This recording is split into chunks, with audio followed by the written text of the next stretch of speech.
Bonjour à nouveau, chers amis internautes. Le quotidien béninois d'information générale et d'analyse, l'Informateur, titre ce matin en manchette: loi portant orientation agricole, les implications pour le cultivateur, une disposition intelligente qui, entre autres, renforce et codifie l'éventail des droits tels que la sécurité alimentaire et nutritionnelle, l'accès à la mécanisation, les facteurs de production, terre, etc. Retrouvez l'article intégral à la page 3 de la livraison de ce matin du journal L'Informateur, qui nous propose également comme titre ce matin à la une: aux étudiants du centre Valdera. Éléonore Yaïla Descamps, ministre en charge de l'enseignement supérieur et de la recherche scientifique, prodigue des conseils. Retrouvez la transcription intégrale des 10 conseils à la page 5 de la parution de ce matin de L'Informateur. Attaque meurtrière à Materi, la version officielle de l'armée vous est communiquée à la page 11. Assemblée générale extraordinaire du CNP à Bénin, les grandes résolutions de l'assise du 27 juin 2022 vous sont publiées également dans les colonnes de la parution de ce matin de L'Informateur, qui informe que les résultats du CEP 2022 seront disponibles cette semaine. L'oreille droite de la une de ce matin de L'Informateur, comme à chaque parution, vous renvoie à découvrir dans les colonnes de sa parution le journal École, produit par les étudiants en formation de journalisme à l'École supérieure d'administration d'économie de journalisme et des métiers de l'audiovisuel ESAE. Le quotidien de service public titre ce matin en manchette: Assemblée nationale, les orientations budgétaires du gouvernement pour 2023, des précisions sur les dites orientations à la page 3. Toujours à la une du journal La Nation de ce matin: protection de l'enfance en ligne, tout sur les logiciels de contrôle parental.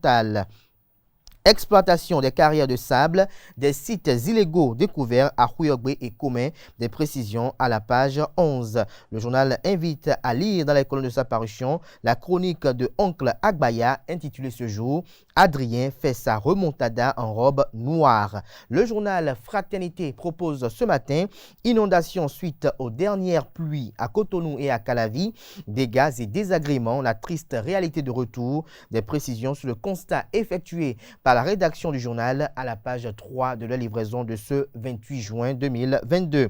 Stigmatisation des personnes atteintes d'albinisme au Bénin, entre solitude et insécurité, l'affirmation de soi mise à rude épreuve. Palmela Kapochichi, présidente de l'organisation non gouvernementale Valeurs Albinos: beaucoup ont eu des diplômes, mais très peu ont pu s'insérer. Retrouvez l'interview exclusive accordée aux confrères dans les colonnes de la page ce matin du journal. Le matinal s'intéresse aux partis politiques Les Démocrates ce matin et titre en manchette: recherche d'une majorité au prochain Parlement, le rêve surréaliste des démocrates, estime le journal. Le Canard fait savoir à la une que les prochaines élections législatives font progressivement montrer le mercure politique et chaque chapelle peaufine ses stratégies afin de ne pas faire piètre figure à ce scrutin majeur. Au niveau du parti de l'opposition radicale dénommé Les Démocrates, l'heure est à la remobilisation des troupes. À la faveur d'une rencontre avec les militants du parti le week-end dernier, le président Éric Rondeté a clairement décliné les prétentions de la formation politique à aller au Parlement avec une majorité absolue de députés. Des précisions sur le décryptage de cette ambition du parti politique Les Démocrates, c'est le décryptage qui est fait par la rédaction de Le Matinal, des précisions à la page 7 de la livraison de ce mardi matin. Législative de 2023, Mouel Bénin renforce ses structures décentralisées, des précisions sur ses activités politiques à la page 10.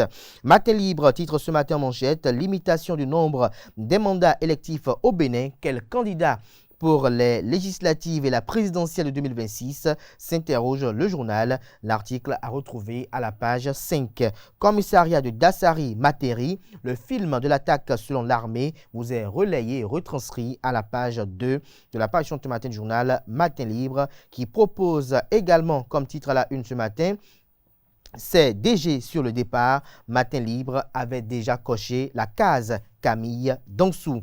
Le Béninois libéré libère ce matin en manchette: tempête dans un verre d'eau au sein de la MEF Inter. Quelques brebis galeuses s'agitent. Dieu merci que le droit sera dit loin des fabrications de l'heure. Le journal fait savoir que s'il y a une faute, une grosse faute que le pasteur fondateur de la MEF, l'apôtre des nations Augustin Tunji Sosa, a faite, c'est de n'avoir pas en son temps pris le soin de débusquer les diablotins des enfants de Dieu en baptisant tous les enfants dans la foi de l'Éternel. Des enfants du diable, profitant de la ruse paternelle, venaient d'investir l'Église de Dieu et c'est normal qu'ils veulent disputer la MEF à celui à qui Dieu l'a confié au Bénin. Évidemment, ils ont avec la taille de leurs cornes atteint la maturité pour merder. Ce qui arrive donc à la MEF Bénin relève de l'ordre normal. Retrouvez la suite de l'article. J'allais dire, à la page 3 de sa livraison de ce matin. Incessante attaque des djihadistes au Bénin. La condition de Kourovi pour finir avec le terrorisme en 100 jours vous est relayée à la page 3. Le journal Libération titre ce matin, le ministre de la Défense sur la sécurité nationale. L'armée béninoise est suffisamment outillée pour assurer la sécurité des Béninois. Toujours à la une du journal Libération de ce matin, budget de l'État gestion 2023. En 2023, le Bénin veillera à la qualité de sa dette. Le quotidien Le Grand Regard titre ce matin, loi sur l'orientation de l'agriculture au Bénin. Gaston Dossoui gagne des ailes d'aigle pour planer plus haut. Toujours à la une du même journal ce matin, après avoir limogé son DRH, l'ex-directeur général de la SONEB, Camille Dansou, rattrapé ou sacrifié, s'interroge le confrère ce matin. Le premier quotidien économique du Bénin titre en manchette ce matin, concertation BCAO, ABPF, APBEF Bénin sur les financements, les crédits bancaires aux PME-PMI accrus de 37,1%. Des précisions sur ce titre à la page 3. Toujours à la une du même journal ce matin, projet de la loi des finances 2023. Le ministre d'État, Romuald Ouadaï, expose les grandes orientations budgétaires aux députés de la 8e législature. Le journal Jack Pata titre ce matin, douane béninoise sous le règne du directeur général Alain Hinkati. Et s'il y avait un redéploiement du personnel pour booster les réformes, s'interroge le journal. Le journal fait savoir en manchette que s'il y a une situation qui entraverait l'accroissement effectif des ressources sous le directeur général des douanes du Bénin, Alain Hinkati, depuis environ un an, c'est bien le statu quo des cadres hiérarchiques des disciples de Saint Matthieu. Avec la réforme mise en œuvre sous le directeur général Hinkati, il faut nécessairement le redéploiement du personnel douanier pour que la nouvelle dynamique en cours d'implémentation soit forcément maintenue. Mieux, le redéploiement à la douane s'avère indispensable par ces temps qui courent pour renforcer les réformes engagées d'une part, puis d'autre part, faciliter le renflouement de la caisse nationale. Le contraire ferait perdre des mannes pour l'État. Retrouvez la suite de l'article du confrère à la page 3. Toujours à la une du même journal ce matin, Rumbedi de retour au barreau du Bénin. Voici les dessous de la décision de l'avocat. Nous passons à présent au journal Décryptage Info, développement et promotion du secteur agricole, quintessence de la loi portant orientation agricole. Le journal Défi Info titre ce matin en manchette. Mission de médiation réussie de la communauté économique des États de l'Afrique de l'Ouest CEDEAO au Mali. Le duo Goodluck et Béhanzin empoche le vote de la loi électorale. Assimi Goïta cède à la pression de la CEDEAO. Dabarou titre ce matin à la une Arabie Saoudite. L'ambassadeur Bagoudou accueille le premier groupe de pèlerins béninois. Nous passons à présent au journal Le Révélateur du jour. Rapport sur le débat d'orientation budgétaire. L'Assemblée nationale prend acte. Attaque du commissariat de Dassari, l'état-major général des forces armées béninoises réagit. Des précisions sur la réaction de l'armée sous l'égide du général Fructueux Gbagidi. Des précisions dans les colonnes de l'apparition ce matin du journal. Le quotidien Le Monde aujourd'hui titre ce matin, malgré la lutte contre la corruption engagée par le président Patrice Talon, les usagers de bois victimes des tracasseries forestières, des faux frais donnent de l'insomnie aux usagers. Anub, Aniba, Sinieb, Tech, Bénin et Fenaoff, impuissants face à la situation. Des précisions sur les investigations menées par le confrère dans les colonnes de sa parution de ce matin.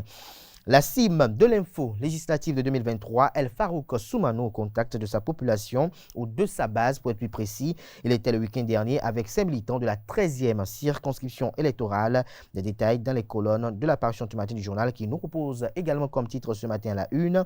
Braquage hier à Papa au quartier Mindombo. D'importantes sommes emportées. Des précisions sur cet acte déplorable dans les colonnes de la parution du matin du journal qui informe qu'à la Cour constitutionnelle, les ex-présidents Maître Robert Dossou et Théodore Holo seront honorés en décembre prochain. Ce sera tout pour la présentation de quelques titres apparus ce jour dans la presse locale. Place à présent au bulletin matinal d'information.